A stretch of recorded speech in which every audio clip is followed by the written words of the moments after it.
हमें मिल ही जाना है। जिस यीशु ने कहा अपने शागिर्दों को आओ बाहर चलें। कभी कभी लोग कहते हैं इतनी इबादतें होती हैं, इतनी दुआएं करते हैं, तो पर ये सब कुछ कैसे हुआ? बहुत से लोग मुशायरा में महफूज हैं, उनके घरों के अंदर तो पानी भी नहीं आया। पास्टर जान आलम साहब तो बड़ी दुआएं करते हैं, अंदर से एक कपड़ा भी नहीं निकाल सके। ये सवालात हैं दुनियादारी के। लेकिन बड़ी अजीब बात है, यीशु ने शागिर्दों को कहा अब आओ कश्ती में उस पार चलें, और यीशु कश्ती में मौजूद है। बड़ी अजीब बात है, तूफानों को थमाने वाला यीशु कश्ती में मौजूद है और झील में तूफान आ गया है। इतना तूफान है कि पानी कश्ती में आ रहा है। और वो बड़े एक्सपर्ट थे शागिर्द, उन्होंने बहुत कोशिश की है। वो इन पारियों से खेला करते थे क्योंकि उनकी इब्तदाई ट्रेनिंग ही यही थी। शुरू से वो यही कुछ किया करते थे मचेरे। उसके बावजूद उसे कंट्रोल ना कर सके, और फिर उन्होंने यीशु को उठाया और यीशु ने एक ही इशारे से कहा थम जा, और सब कुछ साकत हो गया। लेकिन फिर उनसे कहा डरो मत, इत्काद रखो। अजीजों, मैं ये समझता हूँ अगर यीशु हमारी ज़िंदगी में है, ये तूफान, ये कमियाँ, ये घाटें, ये सब कुछ पूरे हो सकते हैं। फ़कत ज़रूरत इस बात की है कि यीशु हमारी ज़िंदगी में उसका होना ज़रूर है। और जब कभी हम तूफानों में घिर जाते हैं तो फिर यीशु आ मौजूद होता है। और ये यीशु वो है जो हमें हमारी ज़रूरत से कहीं बढ़कर सब कुछ को मुहैया करता है। इसीलिए यीशु ने ये बात कह दी थी आसमान पर जाने से पहले जो बात कही, देखो मैं दुनिया के आखिर तक हमेशा तुम्हारे साथ, मैं तुमसे कभी दस्तबरदार ना हूँगा और तुम्हें कभी ना छोड़ूंगा। हालेलुया। ये बात किसी ने आज तक नहीं की। इस धरती पर जितने लोग पैगंबर बनकर आए हैं, किसी ने इस बात का ऐलान नहीं किया आसमान और ज़मीन का कुल इख्तियार मुझे दिया गया है। कयामत और जिंदगी मैं हूँ, इब्तिदा इंतहा मैं हूँ, अल्फा ओमेगा मैं हूँ। ये बात सिर्फ मेरे और आपके निजात दहिंदा ने ये बात की है, और ये सच साबित होती है। तूफानों को वो थमाता है, अबलीसी कुव्वतों पर वो गालिब आता है, बीमारों से वो रिहाई देता है बीमारियों से, और हर तरह का इलाज यीशु के पास है। आज अजीजों, मैंने बहुत सा सुना कि बहुत सी एनजीओज आती हैं, बहुत से लोग आते हैं। खुदावंद उन्हें बड़ी बरकत दे। मैं आज नौशहरा में इस जगह पर ये समझता हूँ कि उन्होंने हमसे बहुत बड़ा काम किया है। खुदावंद उन्हें और बरकत दे। जितनी ऑर्गेनाइजेशंस, जितने लोग हमदर्दी कर रहे हैं, वो यहाँ आते हैं हमारी बेटियों के पास, हमारी बहनों और भाइयों, बुजुर्गों के पास आते हैं। मैं चाहता हूँ उनके लिए ज़रूर दुआ जारी रखें, उनके लिए दुआ करते हैं खुदावंद उन्हें और बरकत दे। और अगर कहीं कहीं आपको कुछ चीज़ें नज़र आती हैं कि कहीं खुर्द बुर्द हो रहा है, कुछ हो रहा है, आप अपनी नज़रें से हटा लें।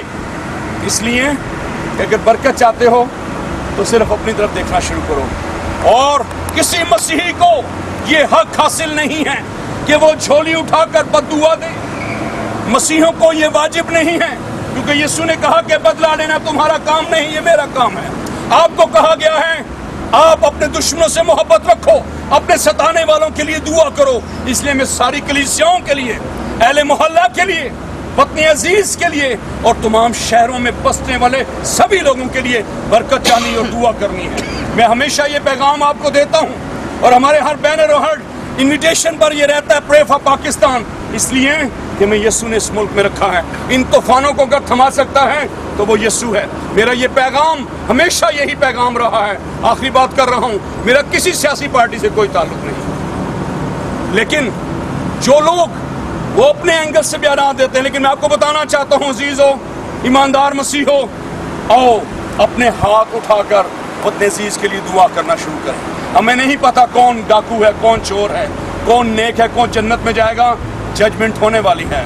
लेकिन मेरा और आपका फर्ज ये है आला हुक्मरानों के लिए, खा वो वफाक में बैठे हैं, खा वो सूबों में बैठे हैं, किसी भी पार्टी से उनका ताल्लुक है, उनके लिए दुआ करते रहा करें। कभी किसी के लिए बद्दुआ नहीं करनी। जब हम दुआ करेंगे आसमानों से खुदा निगाह करेगा और फिर वो हमारे मुल्क को सरफराज करेगा। ये मुल्क है तो हम हैं। पाकिस्तान की सलामती हमारी सलामती है, और मुझे और आपको यीशु ने इस मुल्क में इसलिए रखा है ताकि हम जलते हुए चिराग बनकर बहुत सी कौमों को यीशु के पास लाने का वसीला बने। इस दुख में हम आपके बराबर के शरीक हैं। मैं इसे समझता हूँ जिन ऑर्गेनाइजेशन ने इतना कुछ किया, हम तो कुछ भी नहीं कर सकते। और मैं आज सच्चाई के साथ पास्टर साहब आपको बता रहा हूँ, हम बहुत कुछ कर भी सकते हैं, لیکن ہم وہ کچھ نہیں کرنا چاہتے ہیں جو لوگ کر رہے ہیں. ہمیں کلیسیا بنانے کے لیے خداوند نے یہاں بلایا ہے.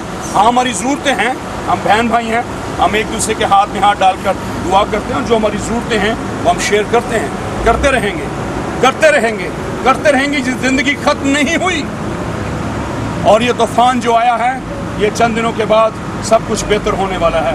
فاتح یسوع ہمارے درمیان موجود ہے اور وہ ہم سب کو دیکھ رہا ہے. وہ ہمارے مانگنے سے پہلے جانتا ہے کہ ہم کن چیزوں کے محتاج ہیں. وہ جانتا ہے ہماری کیا ضرورت ہے. اور آج جو بات میں آپ کو کہہ کر جا رہا ہوں, آپ ایمان سے لیجئے گا. جو چیزیں آپ کے گھروں میں نہیں تھیں, آنے والے دنوں میں یسوع کے نام میں وہ سب کچھ آپ کے گھروں میں موجود ہوگا. فقط آپ کو اپنی نگاہیں یسوع پر, آسمان پر, اس کی طرف لگانی ہے, کلوری پر, اس صلیب پر جہاں سے مہیا کیا جاتا ہے, مہیا کرنے والے خدا پر. کیونکہ کلام میں لکھا ہے ملعون ہے وہ شخص جو کسی انسان پر بھروسہ کرتا ہے. آج حکمرانوں پر بھروسہ نہ کیجیے, وہ تو خود بھیک مانگ رہے ہیں. آج گورنمنٹ کی طرف مت دیکھیے, آئیں اس خدا کی طرف دیکھتے ہیں. آج کھانوں کی طرف دیکھنے کی ضرورت نہیں ہے, آج خدا کی طرف دیکھنے کی ضرورت ہے. اس لیے کہ مہیا کرنے والا خدا ہے. حکومتوں کو بھی, این جی اوز کو بھی, اور بڑے بڑے جاگیرداروں کو بھی وہی دیتا ہے. ہمارا خدا زندہ خدا ہے. وہ سنتا ہے, وہ چھوتا ہے, وہ بولتا ہے, اور وہ اپنے آسمان کو کھول کر اس طرح برساتا ہے کہ پھر آپ کے پاس جگہ بھی نہیں ہوگی.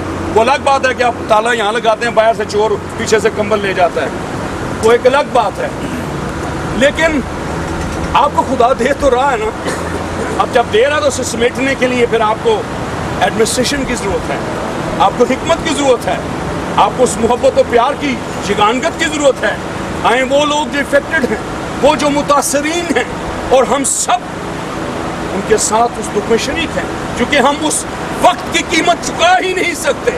وہ شام, وہ گھڑی جو طوفان آیا ہے, اس کی کوئی قیمت نہیں چکائی جا سکتی, اس لیے کہ اس نے زندگیوں پر اثر کیا ہے. وہ پانی, لوگ بتاتے ہیں کس طرح لگ رہا تھا کہ زمین میں سے پانی نکل رہا ہے, اور وہ طوفان جنہوں نے دیکھا ہے, جو اس پانی کے اندر تھے, اس کی کوئی قیمت نہیں چکا سکتا. ہم یہ کہہ سکتے ہیں, ہم آپ کے ساتھ زندہ خدا کے ضرور ہاتھ اٹھاتے ہیں. آنے والے دنوں میں خداوند آپ کو محفوظ رکھیں, آپ کی ضرورتوں کو محفوظ رکھیں, آپ کی عزتوں کو محفوظ رکھیں, آپ کے ایمان کو محفوظ رکھیں, اور آپ ایمان میں زوراور ہوتے چلے جائیں. یہ ساری چیزیں فانی ہیں, یہ ساری چیزیں ختم ہونے والی ہیں, لیکن ایک ہے, اور وہ آپ کا ایمان ہے جو آپ کو زندہ رکھے گا. جب آپ اس ایمان میں زندگی بسر کریں گے تو یہ دنیا کی ساری چیزیں ہماری ہیں, اس پر ہمارا حق ہے, اور آنے والے دنوں میں آپ کی ضرورتوں سے بڑھ کر سب کچھ حاصل ہوگا. خدا آپ سب کو کرتے ہیں.